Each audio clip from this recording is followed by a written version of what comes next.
Iglesia Nueva Jerusalén de Dios presenta resumen de la escuela sabática junto a nuestro presbítero Mario Rivera.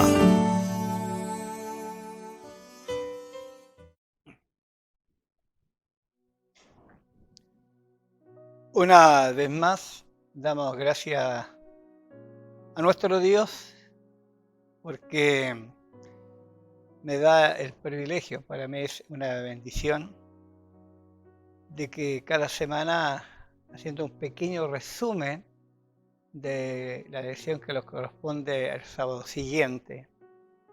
Y yo creo que el que obtiene grandes beneficios y grandes bendiciones es uno, que estudia, porque previamente el mensaje tiene que llegar a uno, a su vida, para que después así poderlo transmitir a su pueblo.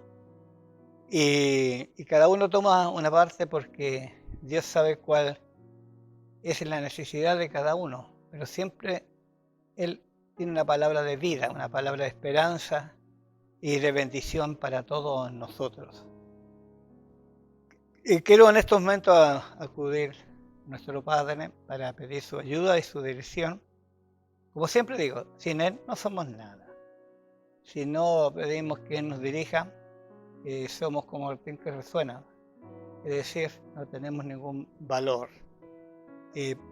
Por lo tanto, en primer lugar, tenemos que presentarnos delante de nuestro Dios para que Él nos dirija y que lo que vamos a hablar, Él es que coloca siempre las palabras precisas y apropiadas en nuestros labios. Amoroso Padre que estás en los cielos, una vez más acudimos ante tu presencia, pero en este instante es para solicitarte de forma muy especial por mi vida, que usted sabe, Padre, la responsabilidad que tú, Padre, me has entregado, y en este momento entregar este pequeño resumen y esperando que sea para tu pueblo una vez más de grandes bendiciones, de una gran prosperidad para nuestra vida espiritual, porque ella nos permite cada día podernos fundamentar para que todos unidos, todos juntos, con pasos firmes y sólidos, todos vamos con esa esperanza camino a la Canaán celestial. Por eso, Padre, te ruego que en este momento yo me entrego en tus manos para que usted me dirija de acuerdo a tu voluntad. Te lo agradezco en el nombre maravilloso de Jesús. Amén. Amén. Bien, ya vamos en la lección número 11 de este trimestre, que es el tercero. Como siempre he mencionado temas que son muy importantes, temas que mucho tiempo nosotros no analizamos en nuestra iglesia, porque cuando ya uno lo da por sentado que conoce, se olvida, pero son importantes recordar porque hay cosas que se nos quedan atrás y por lo tanto debe estar siempre muy presente en nuestras vidas para saber en qué tiempo es el cual estamos viviendo. Y eso es importante, porque eso va a depender mucho de nuestra preparación, va a depender mucho de nuestro deber hacia nuestro Dios, de ese compromiso que tenemos con Él. Y yo siempre digo, si Dios nos ha llamado con un propósito, y es llevar adelante su obra, y a cada uno Dios le ha entregado dones, talentos, habilidades, para que cada uno lo podamos desempeñar en la obra de nuestro Dios. Porque queramos o no queramos, un día tenemos que presentarnos delante de nuestro Dios a dar cuenta de todo lo que hemos realizado en esta vida, aún de cada palabra que pronunciamos. Y es por eso que es un deber, es una obligación y aún más es el mandato que Dios nos ha entregado. La lección que hoy vamos a tener un pequeño resumen que lleva por título La imagen de la bestia.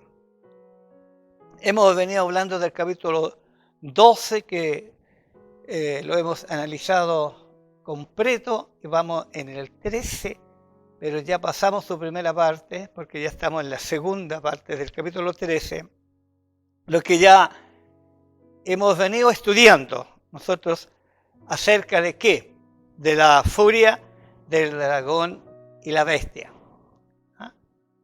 Hemos visto también, por los estudios, cuál es el trabajo, ¿no es cierto?, que ellos harán en contra de Dios y en contra de su pueblo. En otra palabra, en contra del remanente de Dios. Y el remanente de Dios lo compone todos aquellos que guardan los mandamientos de Dios y tienen la fe en Jesús. Entonces, tendríamos que hacernos una gran pregunta. ¿Cuál es el gran objetivo, ¿no es cierto?, de la bestia y el dragón? Pero si nosotros analizamos bien, ¿sabe? No es el poder, ni tampoco no es el dinero. Entonces nos podemos preguntar, ¿cuál es el objetivo final que ellos pretenden? ¿Cuál es el objetivo si no es la fama, el poder, la riqueza? ¿Cuál es? Y se puede ver ese objetivo. ¿Y cuál es?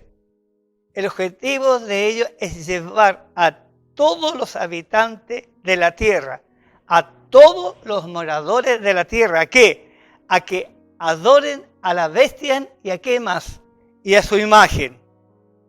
Entonces, eso equivale es adorar a quién, a Satanás.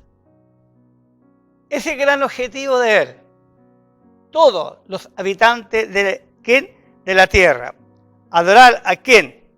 A Satanás, en otra palabra. Y esta fue la obsesión del enemigo de Dios ¿desde cuándo? Del comienzo.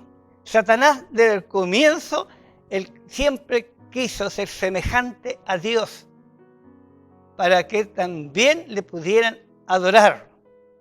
Y esa fue la razón, que ya todos sabemos, que fue expulsado del cielo. Como allí lo dice claramente el libro del profeta Isaías, en el capítulo, ¿no es cierto?,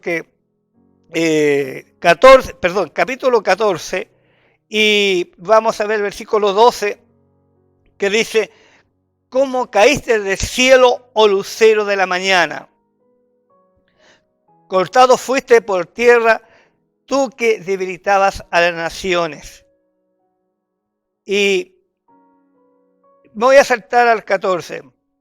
Y sobre la altura de las nubes subiré, dice, ¿y qué dijo él? Y seré semejante al Altísimo. Ese siempre ha sido su obsesión, ¿no es cierto? Este gran enemigo de Dios. Y esto lo vemos ¿de cuándo? Desde el comienzo. Desde allá, de la gran rebelión que hizo en el cielo, fue expulsado. Y después, entonces, ¿cómo logró engañar a nuestros primeros padres? Y ustedes todo lo demás muy bien ya lo conoce. Entonces, y esta gran lucha no ha cesado, porque él va a continuar hasta el fin.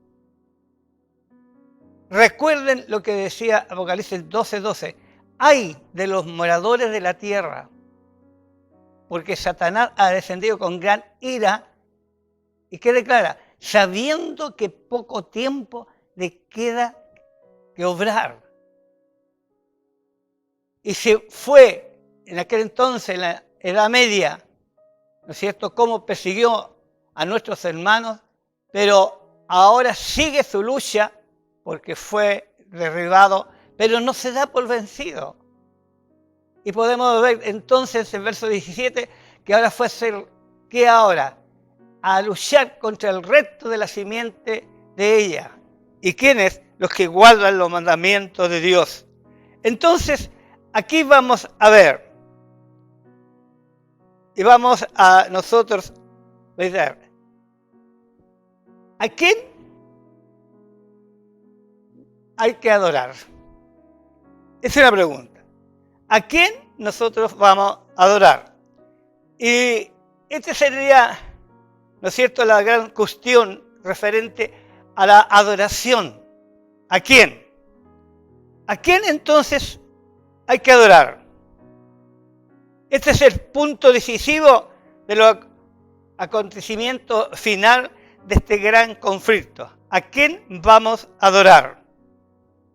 Y por lo tanto, nosotros podemos ver que al final se va a dividir la humanidad o los seres humanos solamente en dos grupos. Está, como dijo Cristo, el camino hacia la derecha y el camino hacia ¿dónde? Hacia la izquierda. Un grupo vamos solamente a adorar a nuestro Dios. Un grupo solamente va a adorar a nuestro Dios. Y el otro grupo va a adorar al dragón. ¿Y el dragón quién es? Es Satanás. Y si nosotros podemos ver, ¿no es cierto?, en el libro de Daniel, en el capítulo 13, si usted le da lectura en su hogar, está muy bien relacionado con el Apocalipsis 13, del verso 13 y 14 y 15. Y en el capítulo 3 de Daniel, la palabra adorar sale muchas veces. Hay una decena de veces que dice la palabra adorar. Y recuerden que allí dijo el rey de Babilonia, todos postrados me adorarán. A los 3 hebreos que demostraron fidelidad a nuestro Dios. Y si no se inclinaban y adoraban, ellos sabían qué era lo que le esperaba. Y eso lo podemos ver del versículo 10 hasta el 29, que 10, 12 o más veces sale la palabra como adorar. Y decreto sale 2 veces, o ley, que es lo mismo. Entonces, la adoración a la bestia o a su imagen, que nos corresponde a nosotros ahora, involucra ¿a quién? A todos los moradores de la tierra. Porque dice bien Apocalipsis 13:7, ¿no es cierto? A todo pueblo, lenguas, tribus, ¿no es cierto? Y pueblos y naciones. A todos. Abarca a toda la humanidad. Pero fíjese usted, y que lo podemos dar nosotros, al mismo tiempo, el remanente de Dios estará predicando el evangelio eterno de Cristo y también a quienes, a todas las naciones, a todas las tribus, a todos los pueblos y a todas las lenguas, como dice Apocalipsis 14:7. Entonces estos dos grupos, ¿no es cierto? Uno, que es la bestia y la imagen de la bestia, entonces se dirige a toda la humanidad que deben adorar a Satanás, al dragón, y el remanente firme, sólido, que solamente debemos adorar a quién, a nuestro Dios. Entonces la palabra sería adorar únicamente a nuestro Dios, como pueblo, como remanente de Él. Pero sí, sabemos lo que nos espera, porque el fin se aproxima. Y los decretos, iglesia, están listos. Todo esto ya en forma silenciosa, secreto, se está, ¿no es cierto?, ya preparándose para dar el golpe al pueblo de Dios. Por eso, no lo descuidemos. Por eso, iglesia, acepta las palabras de Jesús cuando lo está recomendando. Velar, orar y mirar. Porque el tiempo ya no es más. No es tiempo que estemos adormecidos. Es tiempo de levantar nuestra cabeza porque la redención está aquí cerca. Entonces, luego va a venir esa ley que, como dice Apocalipsis 13:17, que se prohibirá. ¿De qué? De comprar o vender. Y cuando el pueblo de Dios no obedece, el decreto se va a poner más firme, más cruel, porque el verso 19, entonces se va a decretar un decreto de muerte para todo aquel que no quiera adorar. Pero si bien hay un decreto de muerte para el pueblo de Dios por no obedecer, porque escogió solamente adorar al único Dios verdadero al cual adoramos, pero también, ¿no es cierto?, el cielo, ¿no es cierto?, hay un decreto divino para ellos. Y que dice allí Apocalipsis capítulo 22, 11, que ustedes ya todos muy bien lo conocen, y que ese decreto divino va a ser ¿para qué? Para toda la humanidad. Y dice, el que es injusto, sea injusto todavía. Y el que es inmundo, sea inmundo todavía. Y el que es justo, practique la justicia todavía. Y el que es santo, santifíquese todavía. He aquí, vengo pronto, pues relata el verso 12. Si haber un decreto que no podemos comprar, no podemos vender, y por un decreto de muerte, pero también está el decreto divino, ahí sí que debemos de poder obedecer. Entonces Daniel capítulo 3 ha sido revelado también con un secreto de muerte. Y usted dirá, ¿cómo? Porque los 3 hebreos, si ellos no se adoraban, no adoraban esa imagen, en otra palabra, no adoraban al rey de Babilonia, en Nabucodonosor, serían echados al horno ¿de qué? De fuego. Se decretó una ley de muerte. Fueron echados al horno. ¿Y qué pasó allí? Cómo Dios demostró su poder maravilloso. Cuando el rey dijo, no fueron 3 los que fueron echados al horno, y yo veo a 4, uno semejante al Dios del Altísimo. Y de allí salen estos siervos de Dios, airosos, victoriosos. Usted sabe la historia que dice que ni un cabello de su cabeza se quemó, ni olor a humo, ¿no es cierto?, salió de ellos, y se decreta, ¿no es cierto?, por las 120 provincias, solamente adorar al Rey, a Dios de Sadrach, Mesach y Abednego, que es poderoso nuestro Dios.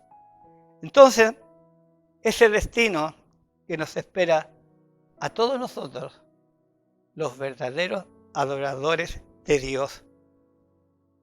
Entonces, ahora va la otra pregunta. ¿Qué es la imagen de la bestia? La palabra imagen significa semejanza, que nosotros muy bien lo sabemos. Cuando el protestantismo busque recursos para contradecir y poner obligaciones que van a ser de naturaleza religiosa, no civil, no política, estará copiando el ejemplo de la primera bestia. Y esto se va a repetirse, iglesia, como una iniciativa ¿de quién? Del protestantismo falso, que es la imagen de la bestia. Y lo que es peor, en favor de una institución que evidencia el poder del papado, hasta llegar a cambiar lo que Dios estableció, como dice Daniel 7:25. Pensará en cambiar los tiempos y la ley. Pero mediante esa primera bestia, ¿es cierto?, que es representada por quién? Por la iglesia de Roma, que todo muy bien lo sabemos. Entonces podemos ver ahora nosotros que mediante ahora el poder civil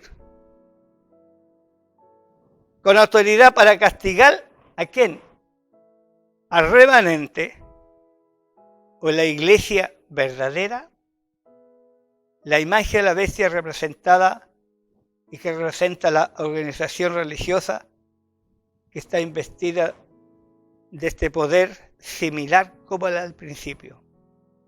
No olvidemos, iglesia, que dice, ¿no es cierto?, Apocalipsis 13:11, que es como un cordero con 2 cuernos, aparentemente muy bondadosa, pero hace de ella esto una notable símbolo que está representando a quién, a Estados Unidos de Norteamérica. Ya lo dije la semana pasada. Aquí podemos encontrar la imagen de quién, del papado en este país. Cuando la iglesia se unan, ¿y qué los va a unir? El único punto es de la fe, que es algo común para ellos. Se van a unir. Y cuando influye ahora sobre el Estado, ¿no es cierto? ¿Para qué? Cuando ellos van a influir sobre el Estado, que impongan decretos. Porque pueda el Estado apoyar sus instituciones. Entonces, ¿qué va a hacer Estados Unidos? País protestante. El país que tiene más protestantes del mundo. Va a tomar la forma de una imagen con jerarquía romana. Porque va a decretar el poder civil. Entonces la verdadera iglesia de Dios, ¿qué va a pasar con ella? Será perseguida. No importa temer la iglesia. Bienaventurado, dijo Jesús en el sermón, si os persiguen, si os vituperan, por causa de mi nombre. Porque el que quiere salvar la vida aquí en la tierra, un día la perderá. Pero aquel que entrega la vida por Cristo, un día la va a tener para toda la eternidad. Y va a ser tal como fue el antiguo pueblo de Dios. ¿Cómo va a ser perseguida? La imposición del día domingo por parte de las iglesias protestantes es una imposición que se adore a aquel al papado, o sea, que se adore a quién, a la bestia. Y va a ser por decreto. Entonces tenemos que estar firmes, sólidos, ¿no? Porque los que no cumplieron la exigencia del 4.º mandamiento, ¿cuántos han tenido la oportunidad de conocer que el día que pertenece a Dios, su santo sábado, y que no lo comprendieron, y que o no lo quisieron comprender? ¿Y qué prefirieron ellos? Prefirieron observar el falso día de reposo en lugar del verdadero. Y cuando yo digo falso día de reposo, me estoy refiriendo al día domingo. Porque el verdadero día de reposo es el santo sábado. Y entonces ellos prefirieron observar el falso día de reposo en lugar del verdadero.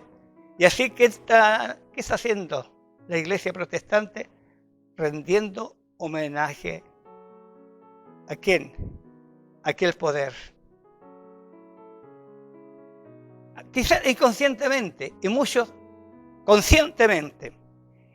Y de aquí que la imposición de la observancia del domingo en los Estados Unidos, entonces cuando él va a imponer la adoración de las bestias y su imagen, por obligación, por leyes, por decreto, pero el pueblo de Dios estará firme, porque Dios al final va a dejar a los hombres que van a ser capaces de soportar la prueba, firmes, sólidos. Y si alguno un poco debe en la fe y Dios lo quiere llevar al descanso, no pida a Dios dejarlo con más vida en esta tierra, porque voy a hablar mis palabras propias. Dios quiere asegurarnos antes que nosotros volvamos atrás. Es el amor de Dios. Para nosotros, un poco difícil comprenderlo, por nuestra mente tan finita, tan pequeñita. Pero el amor de Dios es tan grande, tan inmensurable, y es que nos ama en gran manera. Por eso, iglesia, prepárate. Preparémonos, porque esto no es para el futuro. ya estamos en el presente, ya estamos viviendo. Cualquier momento que Él diga menos pensemos, los vamos a encontrar frente a esta situación, pero como pueblo de Dios sí que estaremos preparados, porque también muchos van a fraquear, muchos van a entonces a volver hacia atrás. Muchos, una gran cantidad, porque no olvide, es un remanente. Y la Biblia dice, muchos los llamados, pero pocos los escogidos. Y ese escogido, espero que sea usted, que sea nuestra iglesia la Nueva de Jerusalén. Ama esta verdad, abrácela con toda su alma. Y seas, como dice, ¿no es cierto?, proverbio, compra la verdad y no la vendas. Atesora en tu corazón, que el Espíritu Santo te la selle en tu vida para que nadie ni nada nos pueda mover. Que Dios te bendiga y la paz de Dios sea hoy y siempre su mi deseo de oración una vez más. Amén.